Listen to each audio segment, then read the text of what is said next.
Hey guys, what's up? Welcome to Sports Talk with me, Rical. Major League Baseball decided to add the Negro League to Major League Baseball record, and a lot of people are disappointed. A lot of people, voicing their opinion. I think that it's ludicrous to even, we shouldn't even have that problem, this issue. I think that back then those players were better, right? Major League Baseball, players were, the Negro League players were better. They should have allowed them to play. And one player, with all this going on, one player wouldn't have an issue. Babe Ruth was the voice. You know what I mean? There's a lot of people who said Babe Ruth was racist. The guy wasn't.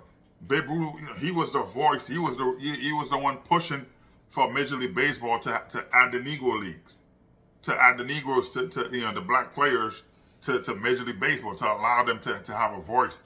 Yes, you had Jackie Robinson, breaking the color barrier, but before that, the voice, the person who was pushing, to do all that stuff. Babe Ruth was doing that. I had a conversation with Buck O'Neill, you know what I mean, and Monte Irvin, you know what I mean. So back then, Babe Ruth was the one going. He was practicing, training. His training was with the black players. When he go before camp, before all that stuff, he was training with the black players. From being a pitcher to a batter, he was training with the black players to make him better. He knew that. He when they talked to Babe Ruth, whatever, he in terms of speed, he wanted strength. So what he did was with the black players. Babe Ruth was the one pushing for integration. Babe Ruth was the one, he would bring the players. He would bring $1,500. Babe Ruth was the one. He would have $1,500 every time he go train with those guys, right? And he was advocating for integration of baseball for many times. Going to the commissioners, pushing his team, the Yankees and all the stuff. Every team he played on to push them to get black players. He was doing that, pushing for integration, pushing for a lot of stuff. So $1,500 back then was a lot of money, right? So he was making sure he was paying the black players $1 a day. So he would take a whole team, a whole black players, pay them $1 a day. $1 was a lot of money back then, right? Paying them $1 a day to make sure that they could do that. You know what I mean? So that was something to see.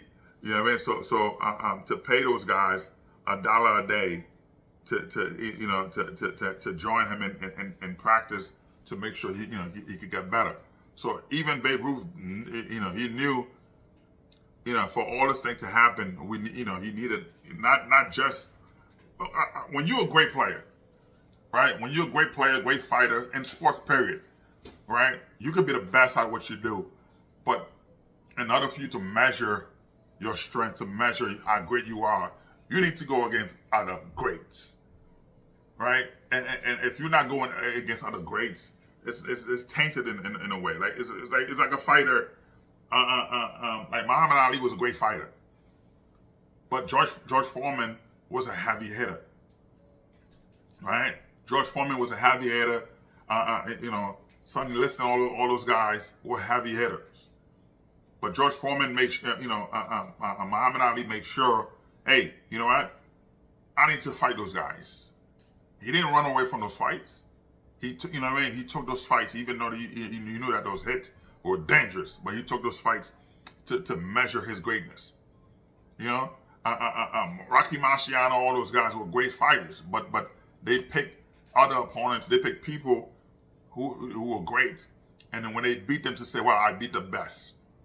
They didn't run away from that, which is why growing up watching Mike Tyson beating people, seeing Mike Tyson in Brooklyn,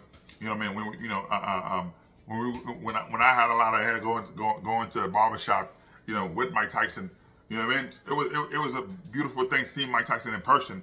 Mike Tyson was huge. You know what I mean? Of course, I've always been bigger than Mike Tyson. You know what I mean? But still, Mike Tyson was feared. Being in Brownsville, I remember being in Brownsville, New York, seeing Mike Tyson. We were getting our haircuts. People were afraid to, and this guy didn't have any bodyguard. This is a world champion. This is a guy walking around with no bodyguard. And nobody, I don't care if you have a gun or a knife, nobody would dare come to Mike Tyson like that. So, but Mike Tyson was going, against, Mike Tyson wasn't facing just slouch. You know what I mean? That's why I give the Lennox Lewis, I don't give him that much. He faced Mike Tyson when Mike Tyson was in decline, was done. You know what I mean? So Mike Tyson was done, drugged up, which is what so people putting Lennox Lewis in with the same breath where Evander Holyfield. I don't think so. You know what I mean? I don't think that's the case at all. But I'm saying in Major League Baseball, Babe Ruth knew he was pushing for integration because he wanted to face the best. If you're a pitcher, you want the best hitter. You want the best hitter, right? If you're a hitter, you want the best pitchers. So but Babe Ruth knew that the great players were not in Major League Baseball. The great players were the black players.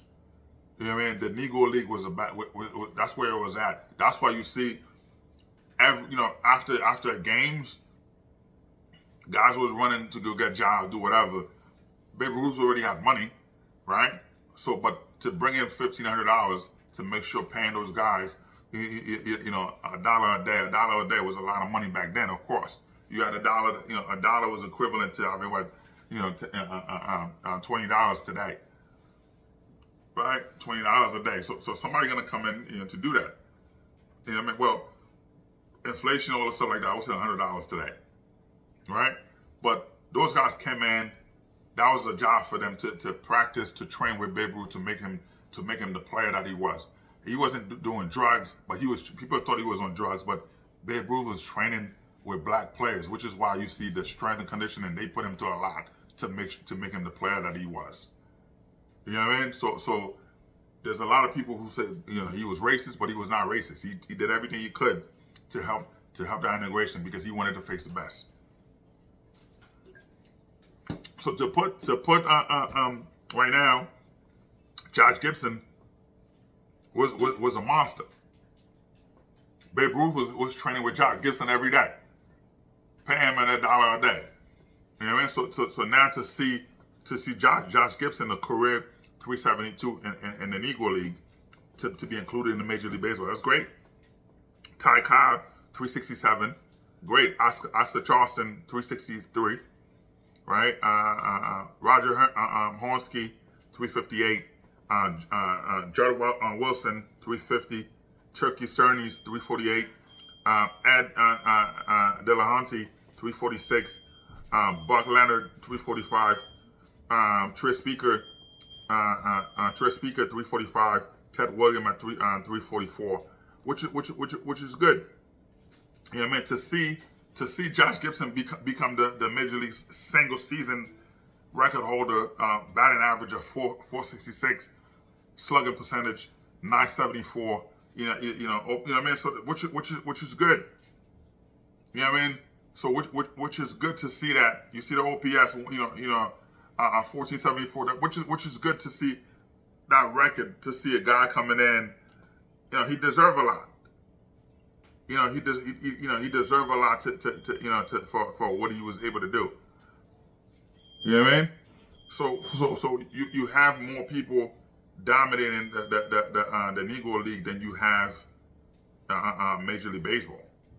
You know what I mean? Those guys could come in to do whatever, but what I'm saying is Babe Ruth was the reason all this stuff was happening. You gotta give credit, you gotta give credit to all of that. So shout out to Babe Ruth and his family. But people are a lot, as a Yankee fan, I love that. But there were a lot of negative things about him. But people, hey, I'm walking my business. My beanie, man. This is Brooklyn, man, all day. You know what I mean? All day, New York. But anyway, like I said, shout out to Babe Ruth and his family. for being a great pitcher, great hitter, but he was being trained by the Negroes, by the black players, paying them $1,500, which is $1 a day for players to come and train with him. $1, like I said, $1 back then, that's equivalent to $100 today. A day to come in to train with Babe Ruth, to make him the player that he was, pushing for integration every day. You gotta give credit to that. So of course, to have Major League Baseball decided to merge the Negro League stats together, man, long overdue. That's 2024, long overdue, man. Anyway, man,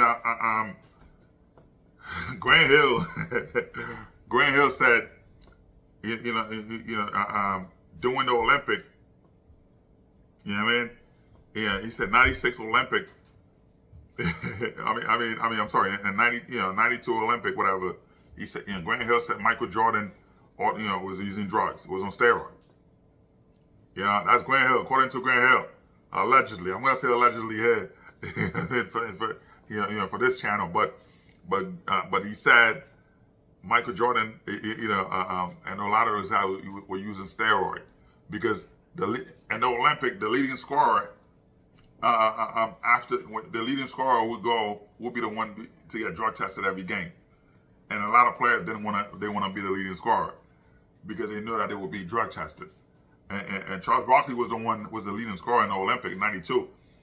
Charles Barkley was the leading scorer. The assist leader was Scottie Pippen. The rebound leader was both Patrick Ewing and Karl Malone. Also black leader. You know what I mean? Those guys were being drug tested. Michael Jordan, of course, he was 1 for 11, playing more minutes. He was a leader in turnovers and more shots, bad shots. But he was afraid because Grant Hill said, according to Grant Hill, Michael Jordan was on steroid. And it explained a lot, man. The guy able to play 82 games. People say, oh, he played 82 games, but they don't know the reason. You know what I mean? Hey, shout out to Scottie Pippen. Scottie Pippen said, hey, Jordan got 6 rings. Thanks to me and the refs. Thanks to me, Phil Jackson and the refs, which is true. You gotta give credit to that, man. You know what I mean? And I saw an interview with Allen Iverson. He was doing an interview. I was in Philly. I was hanging out. Well, not hanging out. I was going somewhere after work overnight. You know what I mean? I passed by. There was an interview with Allen Iverson, whatever. Where he said, Kyrie Irving is better than him. You know what I mean? So man, that's something, man. That's something. And Kyrie do have more skills than a lot of people give credit to. He is a hothead, but you gotta look at it, man. That's a lot. You know what I mean? That's a lot. He does have great ball skills. When you look at that point guard, shooting guard, whatever position you want to put him, and he does. He's more mature now with the Mavericks than he's ever been in Brooklyn. Again, if a pandemic happened, let's see how he play this out. But we'll see. You know what I mean? But he's very he's more mature now. Hey, top five player to come to the league straight out of high school. Top 5 player, and of course, number one, of course you have LeBron James, straight out of high school, dominating the league for 20 years. He would have been 21 years straight, but of course he got hurt that year. But this is year 22. Let's see again, a 40-year-old man still dominating the league. It's exciting. Number 2, Kobe Bryant, straight out of high school, Lower Marion High School here in Pennsylvania, dominating. Kevin Garnett, of course, dominating straight out of high school. Dwight Howard, of course, Dwight Howard was a dominant player, but after Orlando, when he left Orlando to go to the LA, he became a role player. So Dwight Howard was more focused on hanging out, partying, doing all sort of stuff, which I'm not gonna even repeat because my son is here. But there's a lot of crap he was doing. Dwight Howard, if he invests that much time and and playing than he does and on those clubs. I'm not gonna, but there's a lot of clubs with men. If he invests that much time in playing, Dwight Howard would still be a dominant player in the NBA today. Man, Shaq was right. But anyway, number 5, Tracy McGrady, man. Tracy McGrady. Yes, I know I put Dwight Howard over Tracy McGrady, even though Tracy McGrady had a better impact than Dwight Howard, longer impact. Tracy McGrady got hurt. Dwight Howard was just hanging out in the club. I'm not gonna repeat it, but Tracy McGrady, if you look at it, Tracy McGrady, without injury, he would have been, man. There was a time, as an Orlando Magic fan, I was super excited when we traded for Tracy McGrady to come to Orlando. Tim Duncan and Grant Hill. You know what I mean? You got Grant Hill, and then there was another player, man. But then David Robinson talked to Tim Duncan to not leave. Oh man, to not leave San Antonio. Orlando Magic, we would have been dominated, man. I was disappointed, to see all of that, but it is what it is, man. But you gotta give credit to that. You know what I mean? You gotta give credit, and by the way, man, if you look at it, people talking about championship. In high school, in high school, LeBron James had 3 rings in high school. If you look at it, 3 rings. He did. Jordan could never do that. He didn't make the team. But shout out to, shout out to Phil Jackson for creating the system, the triangle system. Which I will talk about that more. I'll talk about that more. To have the championship. So we'll see what happens, man. Anyway, man, sports talk. Like, subscribe, and share, man. I appreciate the love. All right.